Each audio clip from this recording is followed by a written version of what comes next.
Have you ever imagined the world's most feared cartel rolling toward a U.S. border checkpoint at dawn? Not hiding, not sneaking, but coming in force like an army? On the morning of August 14th, that nightmare came alive.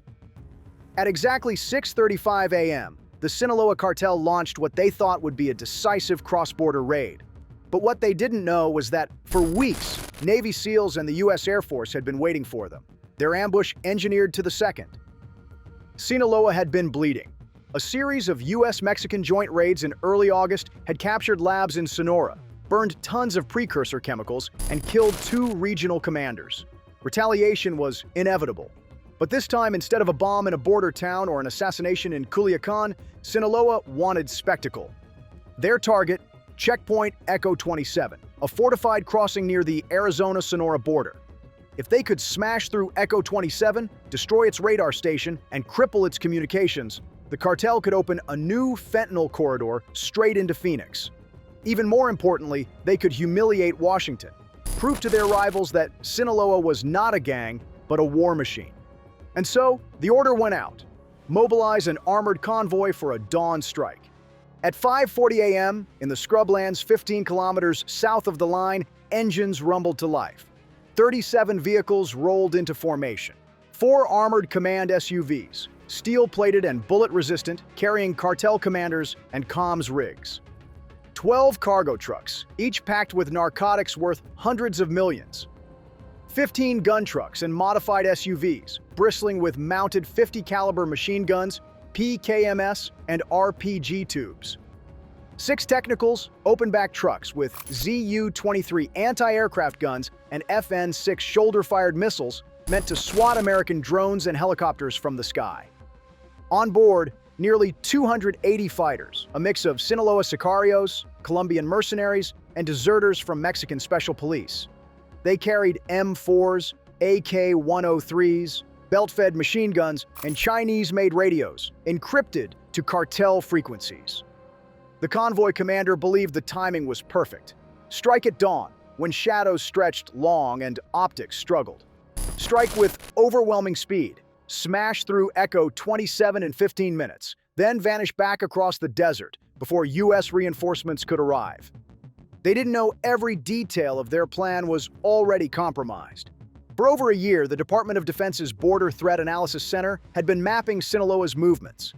Every stolen SUV purchased in Sonora, every fuel shipment diverted to cartel safehouses, every satellite phone tracked by the NSA. All of it fed into an intelligence mosaic. By August 10th, analysts at Fort Bliss had confirmed it. Sinaloa was preparing something larger than a smuggling run.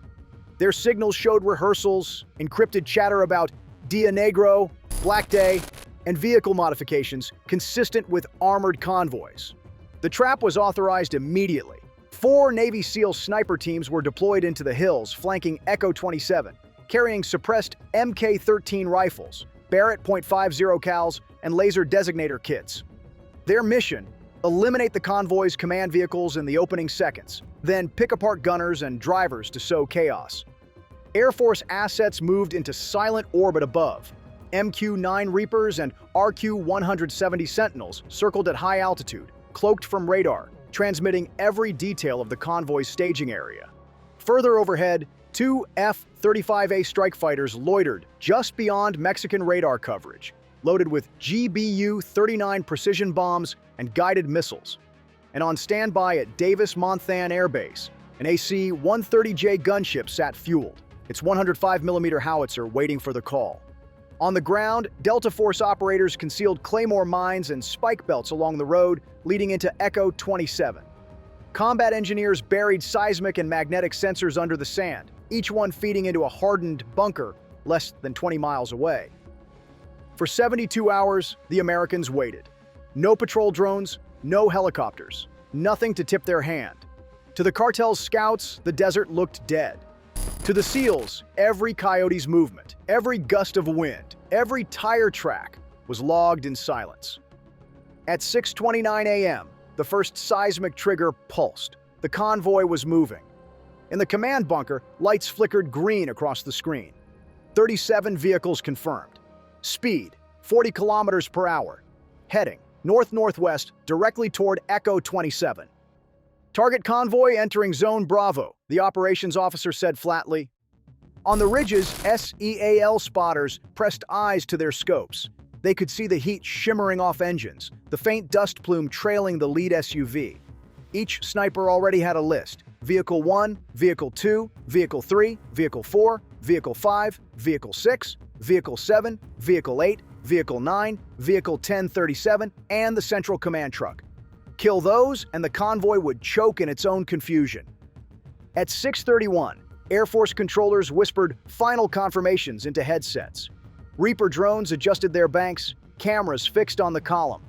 F-35s throttled down, holding station at altitude. At 6:33, the convoy commander made his first mistake. He ordered headlights on. He thought dawn's haze would blind American optics, not realizing that it only made his vehicles glow brighter in thermal and infrared. At 6:34, the convoy entered the Funnel Road, a narrow 2-kilometer stretch lined by rocky outcrops and dry washes, exactly where the Americans wanted them. 6:35 a.m. Engines roar, tires crunch gravel, 37 vehicles surge into the kill zone. In the bunker, the operations officer gives the order. A single word, cold and absolute: execute. On the ridges, SEAL snipers exhale, steady fingers tightening on triggers. Lasers illuminate their targets, invisible to the naked eye, but blazing green in the Air Force's systems. Above, F-35s roll onto attack vectors. Pilots see the convoy painted with digital diamonds, each one a pre-selected target. In the desert, Claymore mines arm themselves with faint clicks.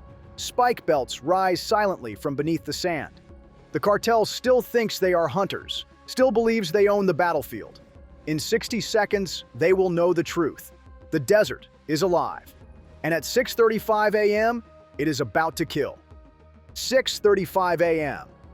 The Sonoran Desert is hushed, golden lights spilling across the ridges.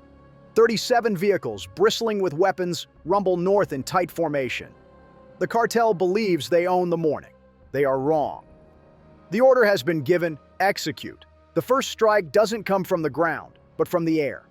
High above, an F-35A, Lightning II drops into a shallow dive. Its pilot squeezes the release. 2 GBU-39 small-diameter bombs peel away, streaking silently down. They hit like thunder. The lead SUV disintegrates in a flash of fire and steel, flipping end over end before exploding into shards. Dust and flames roll outward, blinding the drivers behind. On the ridges, SEAL team snipers fire in unison. Suppressed .338 Lapua rounds punch through the windshield of the rear command SUV. The driver slumps instantly. The truck swerves, colliding with a following pickup. The convoy is trapped at both ends. Panic ripples down the line. Engines rev, doors slam open. Fighters scramble out, weapons raised, but they've already lost the element of choice. 2 MQ-9 Reapers orbiting at 15,000 feet release AGM-114 Hellfires. Trails of smoke arc downward, slicing through the dawn. Both missiles slam into the convoy's technicals, the anti-air trucks meant to swat away U.S. aircraft. In an instant, their ZU-23 cannons are twisted wreckage. From the east, Delta Force operators detonate their claymores. Dozens of steel balls shred through fighters, clustered near cargo trucks.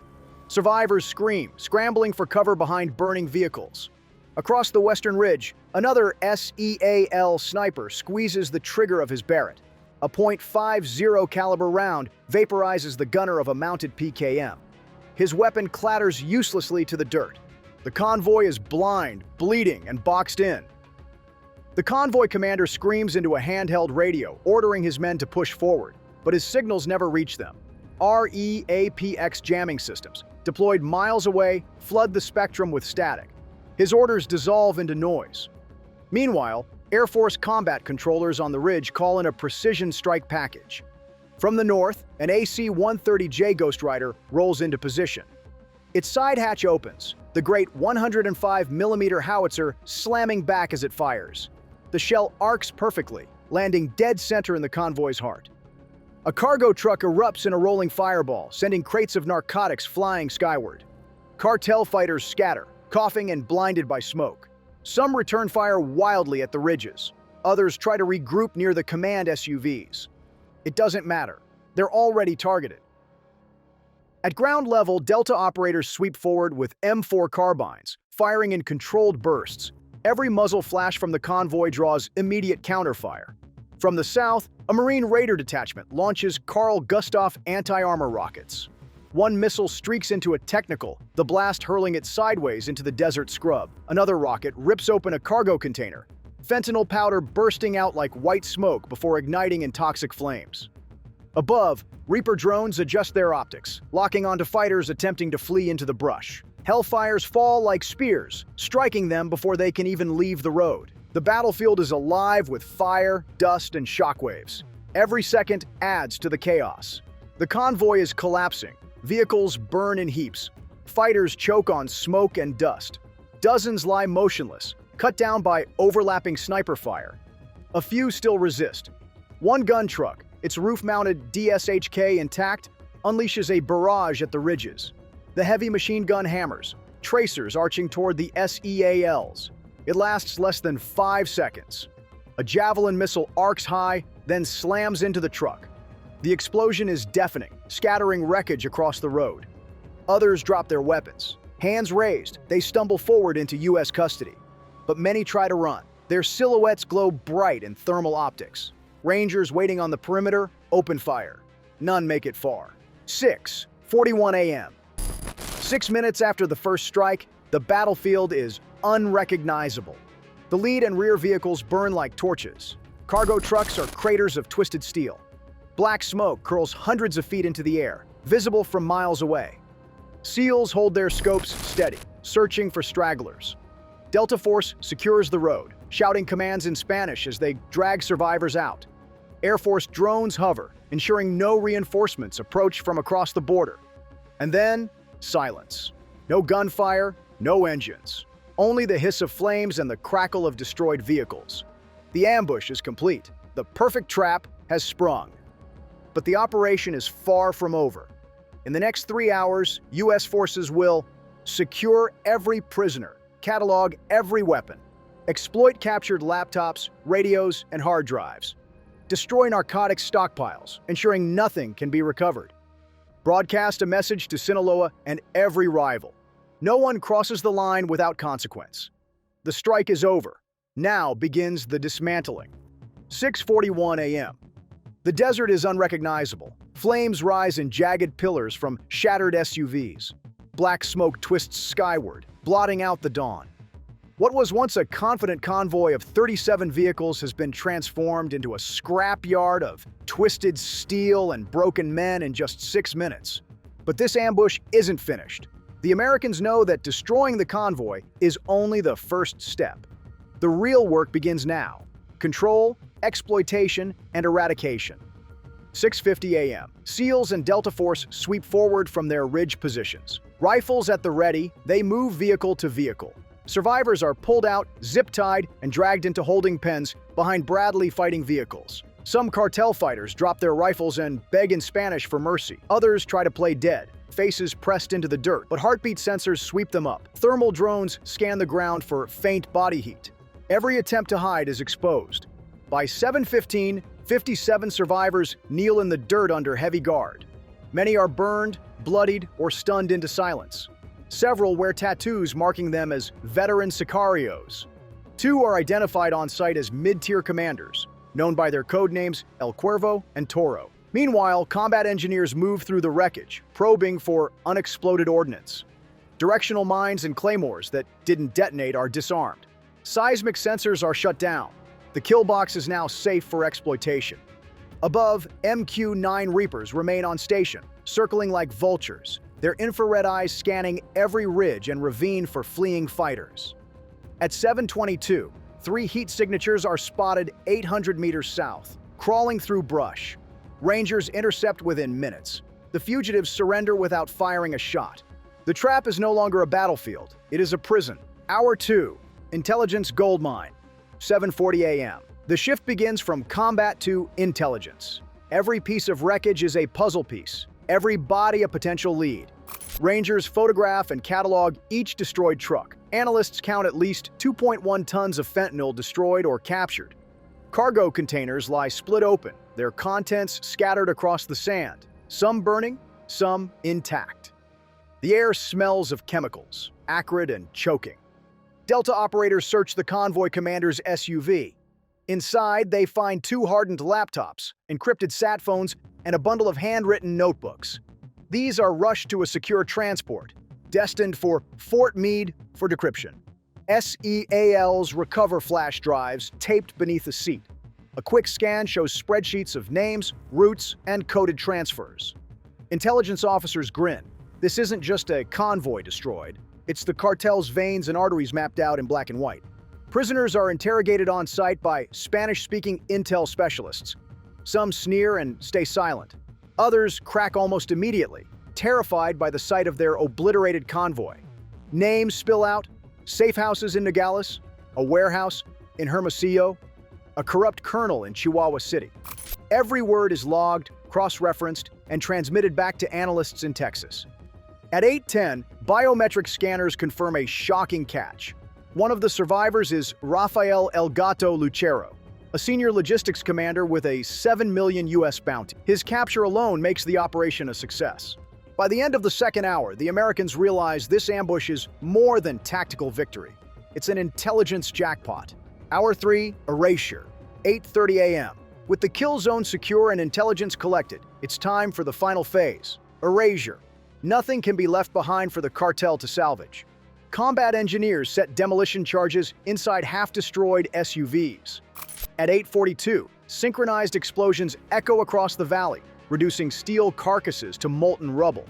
Bulldozers push the wreckage into craters. Narcotics that weren't incinerated in the strike are doused in fuel and set ablaze. Black smoke billows high, drifting across the desert like a funeral pyre. Paladin artillery batteries fire on abandoned vehicles further south, cutting off any chance that reinforcements might recover scattered supplies. Every truck, every crate, every weapon is destroyed. By 9 o'clock, the once proud convoy is nothing but ash and smoke. Meanwhile, helicopters descend from the north. CH-47 Chinooks thump down onto cleared landing zones. Prisoners are loaded aboard under armed guard, bound for secure facilities. Among them is El Gato himself, silent, eyes locked on the ground. The SEALs and Delta operators withdraw to extraction points, their job complete. Air Force drones maintain overwatch, ensuring the skies stay clean. The image of humanity. Amid the ash and fire, one image defines the morning. At 8:15, a medic kneels beside a boy, no older than 18, his face burned, his rifle twisted in his hands. He's coughing, barely conscious. The medic pries the weapon from his grasp and hands him a canteen. A drone camera captures the moment, an American soldier offering water to his enemy, surrounded by blackened wreckage. Hours later, that image will go viral, carried across social media. For some, it's a sign of compassion. For others, a reminder of wasted youth in the service of a cartel. For the Americans, it's proof that even amid overwhelming violence, humanity still flickers. The message. 9:35 a.m. The operation is complete. The battlefield lies silent, nothing left but scorched metal and drifting smoke. At 10 o'clock, a brief Pentagon statement is released. U.S. forces successfully intercepted and neutralized an armed narcotics convoy attempting to cross the border near Arizona. No U.S. casualties reported, but the real message is already spreading. Images of burning trucks flood Telegram and WhatsApp groups across northern Mexico. Videos of explosions circulate on cartel-linked channels. The humiliation is complete. Sinaloa had tried to show strength. Instead, they revealed weakness. Their fighters captured, their weapons destroyed, their drugs turned to ash, their commanders either killed or bound in chains. The Americans didn't just win a battle. They delivered a warning at 6:35 a.m. The hunters became the hunted, and the desert closed its jaws around them.